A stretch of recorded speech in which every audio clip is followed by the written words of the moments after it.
A couple of months ago, I didn't know an awful lot about this topic, but I teach a course in American culture, popular culture, at the university, and I was starting to think about what to do in that course at the beginning of the year, and as many of you probably know, on January 8th this year, Congressman Gabrielle Giffords in Arizona was shot. And so I thought, well, gun culture. I'll find out a little bit about gun culture and the debates about gun culture for my class in popular culture, because I think guns are a very significant part of American popular culture. Television, movies, child's play, all kinds of different aspects of American culture. And so I got a good red, white, and blue introductory slide because of the American colors. But I grew up in gun culture, and I've changed the title a little bit from gun control to gun culture. I grew up in it. I grew up in a small town in Minnesota. I can't remember when I first shot a gun, but I've been shooting guns ever since I can remember, since I was a child. My father raised me out in the woods, out on a lake, fishing and hunting. I'm no longer much of a hunter or a fisherman, but when I was a young man and a boy, a college student, I would go hunting all the time. My brother, who's even older than I am, will still get up before the sun comes up. He lives in western Minnesota. He'll crawl out through mud, and he'll put up goose decoys, and he'll wait for the sun to come up and try to shoot a few geese in the morning, and then he'll pick up all his decoys, he'll put them in a bag, and he'll go back to his car, get in the car, drive home, and then go to work. He'll do this all before the workday ever starts, and I used to be that crazy too. But I'm not much of a hunter anymore, but I grew up with him. I go home to visit my relatives in Minnesota, and a sort of semi-tradition in our family is all the men and boys, very much has been a masculine thing, and a few of the women and girls will come along with us, and we'll go out to the shooting range. We'll throw up clay targets for one another and shoot at them. It's a family tradition. And there's a lot of good things, recreational and sporting-wise, I think, about guns. Now, there are some negative aspects to guns as well. But just as an example of the gun culture in America, can we play the first one? I'm going to talk a little bit about this movie. This is the trailer to the movie Shane. It was made the year before I was born. Can you pause a second? And it's one of it's a classic Western movie, and you'll see what happens. This is the end of the movie. This is the beginning of the trailer is the end of the movie when the hero Shane is riding off into the sunset. Okay, this is classic. This is maybe the classic Western ending, right? The cowboy saves everybody and rides off into the mountain. Go ahead, continue on it. And this, we'll hear just one more. And what you'll do is you get when we listen to this, you sort of get the two sides of the contemporary gun debate outlined. If you read the announcement for this talk, I included in the announcement. Go ahead, play it. I'll be quiet for a little bit.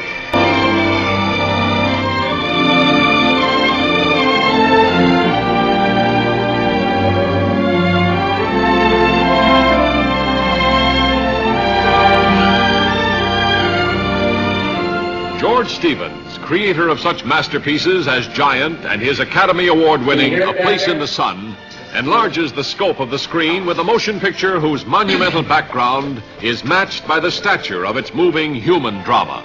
Drama that began when a mysterious stranger rode in from out of nowhere to play a decisive role in the lives of these rugged pioneers. This is the classic Western. The mysterious stranger rode into town. Right? That's a classic Western beginning. And of course, he's going to be extremely brave, individualistic, but alone.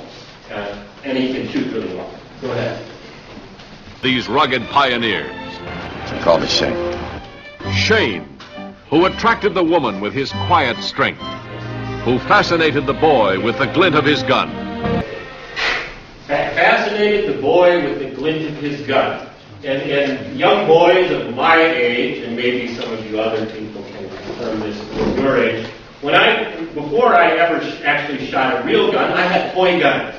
I had 6-shooters, I had a cowboy hat, I had cowboy boots.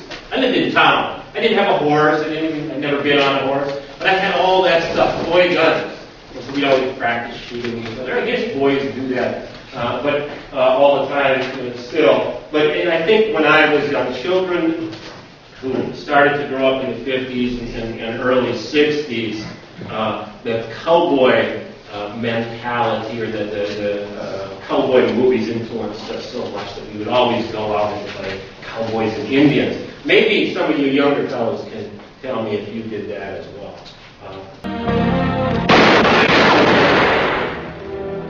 We'd all be much better off if there wasn't a single gun left in this valley. One side. We'd all be much better off if there wasn't a single gun left in this valley. One side of the contemporary argument. And the other side.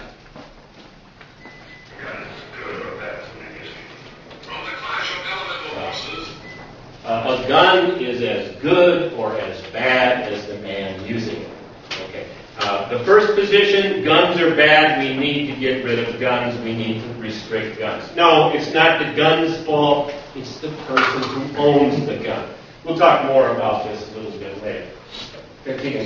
George Stevens has created a motion picture unforgettable for its spectacle and scope, its great human story, its deadly conflict. Of course, we know how this is going to end. I've heard about you. What have you heard? Can you see it? I've heard that you're a low-down Yankee liar. Turn these lights off.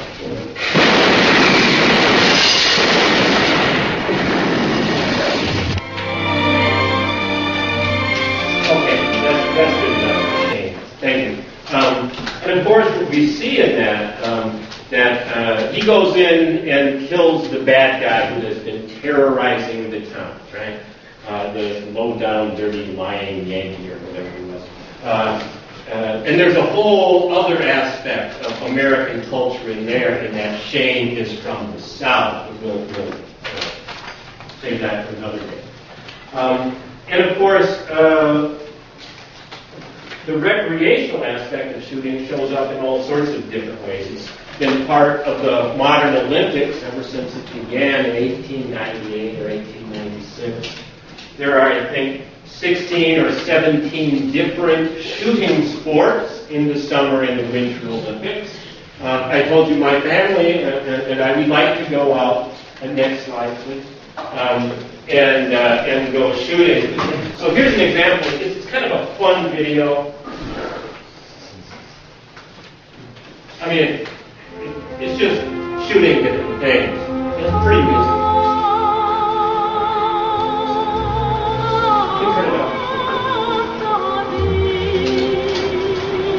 Neat video.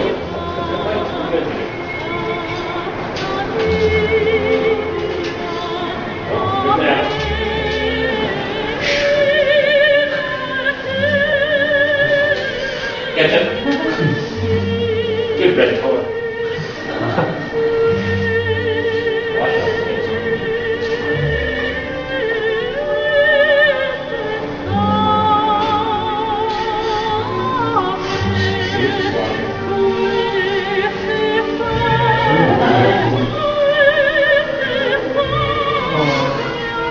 That's good.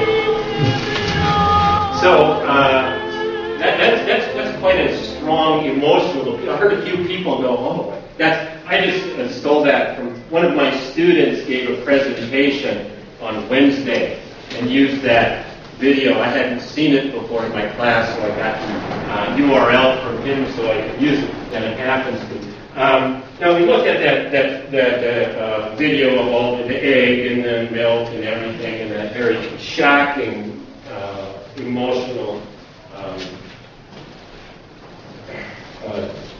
picture at the end of the young man. But that's gun violence kills a number of young people every year, but that's not the only way that it affects. Next slide, please. That it affects young people. Could you click on this? Need to link. And this is somewhere there should be sheets of paper floating around that have these URLs if you want to look up the internet address. This is from Citizens for a Safer Minnesota. It's against gun violence. But this is one of the things, television is full of violence. And if you look at some of these statistics, it shows you how violence can affect children and gun violence without them ever being the victim of a shooting at all. It says that media violence, if you can see some of this, leads to more aggressive behavior in children. By the age of 18, the average American child will have viewed about 200,000 acts of violence on television alone. Media violence affects children by increasing aggressiveness and antisocial behavior, increasing their fear of becoming victims. It's in lots of different ways it affects children.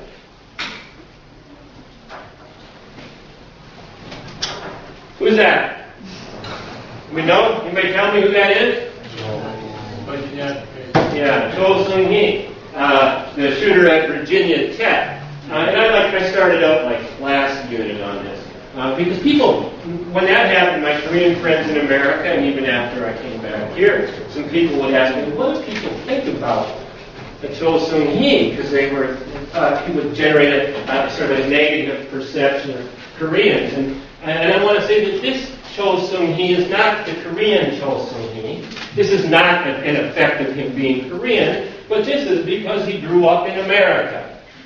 These guns, those aren't Korean guns. You can't buy those in Korea. You buy those in America. So the question to me is not how does Cho Seung-hee affect Americans' attitudes toward Koreans, but what has American gun culture done to Cho Seung-hee and people like him? If we can continue. And of course, he's not an isolated case. Next slide, please. And before Cho Seung-hee, there was Dylan Klebold and Eric Harris in Littleton, Colorado, at Columbine High School. An incident that inspired the famous movie Bowling for Columbine. And then there was that incident in January of this year where Gabrielle Giffords was shot while meeting her constituents at a mall in Tucson, Arizona. Next slide, please. Very briefly, could you play that? This is Bowling for Columbine, a movie made by Michael Moore, famous radical left-wing.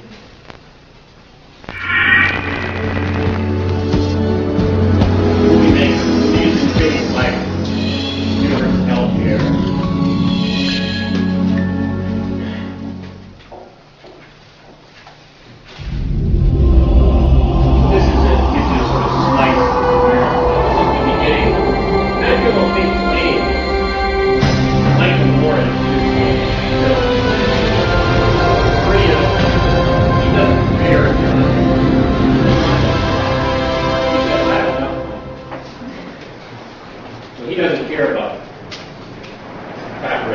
The National Rifle Association has produced a film which you are sure to find of great interest.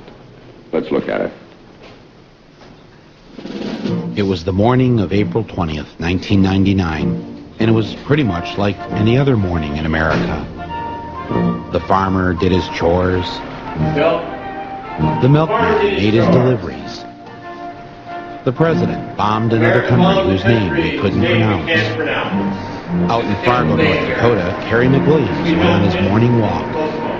Back in Michigan, Mrs. Hughes welcomed her students for another day of school. And out in the little town in Colorado, two boys went bowling at 6 in the morning. Yes, it was a typical day in the United States of America. went bowling at 6 o'clock in the morning on April 20th, 1990. Can I help you? Yeah, I'm here to open up an account. Okay, what type of account would you? I want the account where I can get the free gun. Okay. I'd spotted an ad in the local Michigan paper that said if you opened an account at North Country Bank, the bank would give you a gun. You do a CD and we'll hand you a gun. We have a whole brochure here that you can look at. Once we do the background check and everything, get you ready to go. Okay. All right, well, that's the account I'd like to open. We have a vault, which at all times we keep at least 500 firearms. 500 of these you have in your vault? In our vault. Wow. We have to do a background check. At the bank here? Or? At the bank, which we are a licensed firearm dealer. Oh, you are? You're a bank and a licensed firearm dealer. What do I put for race? White or Caucasian? Or Caucasian. Caucasian. Oh, I knew you were going to make me spell the Caucasian. Is that right? Yes. Thank you. I don't think that's the part they're going to be worried about. Have you ever been adjudicated mentally defective, or have you ever been committed to a mental institution? Oh, I've never been committed to a mental institution. What does that mean? Have I ever been adjudicated mentally defective? It would be something involved with a crime. Oh, with a crime. Oh, okay. So if I'm just normally mentally defective, but not criminal. Exactly. There you go, Mike. Okay, thank you very much. Wow. I have one personally. That's a nice section. It is, and it's you got one. Straight shooter. It's a straight shooter, let me tell you. Wow. Sweet. Well, here's my first question. Do you think it's a little dangerous handing out guns in a bank? My first question is that, do you think it's a little bit dangerous handing out weapons in a bank? And then somebody's got the gun now. I went into a bank and got a gun. That seems a little odd to me, that you can open a banking account and get a gun. Okay. And of course, I'm sort of leaning a little bit to the anti-gun side of the debate, but in all fairness, keep going. There are two sides to this debate. And those of you who grew up in America will recognize some of these phrases, I'm sure. These are the pro-gun catchphrases. If guns are outlawed, only outlaws will have guns. Right? If guns are made criminals, criminals will have guns. Meaning, I won't have one because I'm law-abiding, and I won't be able to defend myself. Or again, guns don't kill people, people kill people. Shane's argument, right? Guns don't kill people, people kill people. Makes sense, although or better to have a gun and not need it than to need a gun and not have it. These are all self-defense arguments. There's no PDF, there's no Adobe on this. I couldn't get it downloaded. This is an Adobe file, so we can't look at it. But it's a poster from the Brady campaign, which I'll talk about very briefly. Next slide, please. And of course, the tradition of owning guns in America goes back to the very founding of America and the Bill of Rights, the Second Amendment. And this is the Second Amendment. This is the reason that people argue we should be able to own our guns and carry our guns in America. It's because the founding fathers gave us that right. Right? And here it is. A well-regulated militia, and a militia, for those of you who don't know, is sort of a citizen army. Because the United States didn't actually have an army, a standing army, until after World War II. Before then, it was just citizens who would, or that's how we imagined it anyways. But during times of peace before World War II, there weren't that many of them, we didn't have an army during the peace. But a well-regulated militia being necessary to the security of a free state. That makes sense. If your country is going to be free, you need an army, right, to protect you, to make you secure. So, because of that, the right of the people to keep and bear arms shall not be infringed. Americans have a right to keep and bear arms. To keep, hold them in my house. Nobody can take it away from me. It's mine. I can keep it. And to bear it. This is an important idea. To bear arms. I can carry my gun if I want to. I have a right to bear my arm, to carry it. And so there are two basic positions on the Second Amendment. And this comma is sometimes there, sometimes not. Remove this comment, the Supreme Court will decide a different way on how to interpret the Second Amendment. But there is the one interpretation that says this is a collective right. It's the militia that's talked about here. If you're in the militia, you can have a gun. And then there is the individual rights perspective that focuses on the keep it there. Each individual has the right to have a gun. And as you might imagine in America, when collective rights and individual rights meet, it's the individual rights that gets the emphasis.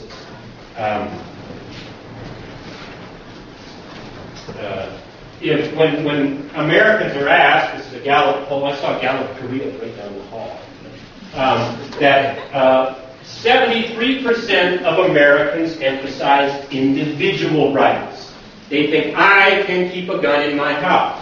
They think that's how to read it. Only 20% think it's that it emphasizes collective rights, the Second Amendment. It's just for the militia. And clearly, in a democracy, if 73% of the people think this way, it will be very difficult to enact gun control legislation. We'll skip over this. Okay, now here are some of the key issues that get beyond the collective and individual rights. One are the issues about open carry. That means I can carry a gun openly as long as people can see it. See my gun. I can carry it in public. That's an open carry, as long as it's open so everyone can see it. In 1987, I got this statistic from the National Rifle Association. 10 states had open carry laws. Now, almost half of them do. So that, in fact, the state I most recently came from, Virginia, the Attorney General of Virginia, like 2 weeks ago, ruled that, yes, you can take your gun into church. It's a constitutional right. But of course, so that's one of the major issues, and other people say that, no, in this contemporary culture, in the town I grew up in, you can go into a bar with a gun, as long as it's open carry, right? Now, I grew up where I live. The other one is not open, but concealed weapons. Who can have a concealed weapon? And it used to be a hidden gun. It used to be that most states required to get a license. Now many states are saying as long as you're 21 years old and have passed the test, you don't need a special license. You can carry a concealed weapon, a hidden weapon. This is a really big one right now, guns on college campuses. The governor of Arizona, where Gabrielle Giffords was just vetoed a law that would permit people to carry guns on campus, open carry on campus. And of course, this has picked up steam after Virginia Tech in 2007. But about half of the states, almost half of the states now, are considering laws permitting guns on campus, so that if a deranged student comes in, there will be people to shoot him before he shoots too many people.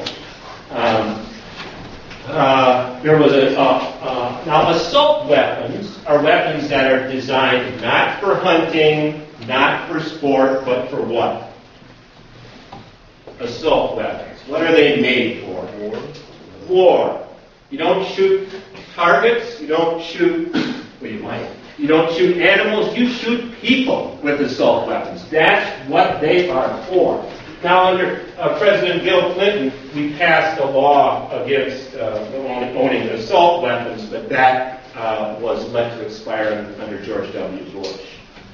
So now the assault weapons ban has passed, has ended in the United States. The other one is handgun control, because these are the ones that you can hide, right? You can't hide an assault weapon, but you can hide a handgun, and that can be very dangerous. The other one is extended magazines, and this has come up very recently because the fellow who shot Gabrielle Giffords in Arizona had an extended magazine with 33 bullets in it. Right? It's a handgun with 33 bullets. You put the magazine in there. And there used to be a law against this as well, but that also expired under George W. Bush. And so as soon as he ran out of his 33 bullets, other people grabbed him, tackled him, wrestled him down. So if he had had a smaller magazine, he would have shot fewer people, right? But no laws have been passed restricting handgun rifles in these events since January. And so that's a big issue. And then the other one is gun shows. Where gun shows are, people will there's a big civic center and several hundred or 30 or 40 different gun sellers will come. Some are licensed and they must do a background check. But if I have guns, I don't have a gun store or anything. I don't sell guns for a living. I'm not that bank. I'm not a registered, licensed gun dealer. But I have 5 or 6 guns I want to sell. Or if I want a pawn shop, I don't have to do a background check. And so people who can't pass criminal background checks can still buy guns legally at gun shows. And so many people want to require everybody to do a background check if you're going to sell guns. Those are some of the key issues. Now, there are two sides, and I'll just skip over these. This is the big one, National Rifle Association. They spend millions and millions of dollars every year trying to prevent public officials from getting elected if they do not support radical gun rights. They want no handgun controls. They don't want any limits on assault weapons. And so they actually supported John McCain and Sarah Palin in the last election because they had interpreted Barack Obama as being anti-gun rights. Right? And he has said several times, he says, no, I believe in the Second Amendment. Because you have to. If you don't say, I believe in the Second Amendment in some way in America, it's very difficult for you to get elected to a public office, depending on where you are. And the Brady campaign is probably the biggest pro-gun control organization. It's on your list of human rights.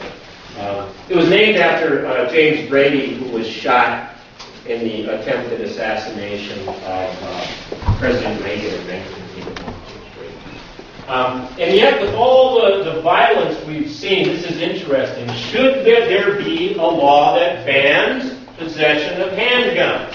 In 1959, 60% of American people said, let's ban handguns. Okay? Now, and it hasn't changed, 29%. That means 71% of America think there should be no ban on handguns. Next one. Again, it shows the same statistic. Less support for gun control than there was in, say, 1991. Okay, next one, please. And here are some just statistics to bring us home. In 1 year in the U.S.A., almost 100,000 people are shot.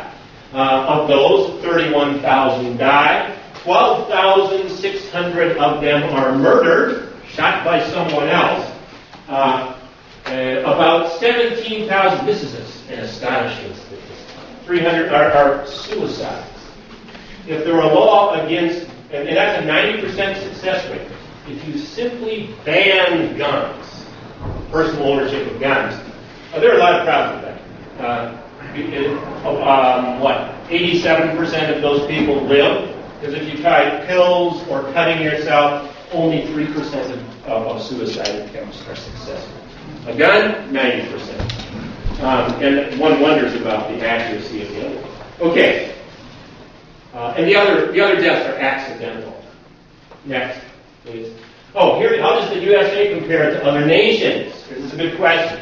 And a good comparison is Canada.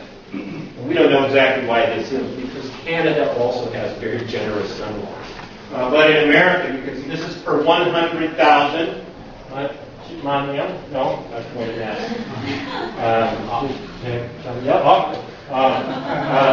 Right? We have in the United States the murders of 4. Now these numbers don't match exactly. If you click with numbers, you will see that these are different sources, and the numbers don't all match. But 4 per 100, and every other country that's measured is every other developed country is one. Not even one. Next one. How many Americans own guns? The population of the U.S.A. is about 309 million. In 2010, the 2010 census, there are about 250 million guns in the United States that we know about. And although some of those guns might actually be in Mexico, that's another issue. There's a lot of drug violence in Mexico these days, near the American border. Almost all those guns are bought in the United States. Because Mexico has stricter borders. 30% of Americans own guns. And 40% of households have guns in them. That accounts for lots of the accidental deaths or suicides of teenagers, right? Whose father might have a gun. And if your father does not have a handgun in the house, the teenager might try pills or knives and have a much better chance of living and reconsidering the decision. Next. Now, of course, there are statistics that argue both ways. And while I seem to be leaning to the left, I really don't have a lot of opinion on this one. This is from the Cato Institute, which is a very conservative think tank, but they're using statistics from a study that is probably fairly reliable but has been criticized. In any case, states that allow registered citizens to carry concealed weapons have lower crime rates. True. And they give us numbers for it. Next one. Firearms, okay. Starrett found that homicide rates among children, among women and men of all ages are higher where more households have guns. Next. Now, in the first of its study, one of the big arguments is we need guns for self-defense. And they actually found out that if you have a gun and try to use it in self-defense, you are 4.5 times more likely to be shot than if you don't have a gun. But of course, the National Rifle Association shows statistics that are exactly the opposite. I need to be a better statistician to know which statistics. But this is American politics. You know, we say in America, figures don't lie, numbers don't lie, right? But liars can figure, liars can count. So it's hard to... Okay, next one. And here, there are more, we don't have time to look at all these, and I think I'm about out of time anyway. But that's just kind of a brief introduction to some of the statistics and some of the issues involved in American gun culture. I guess we're going to do questions. Sure. Okay, so let's give a big round of applause.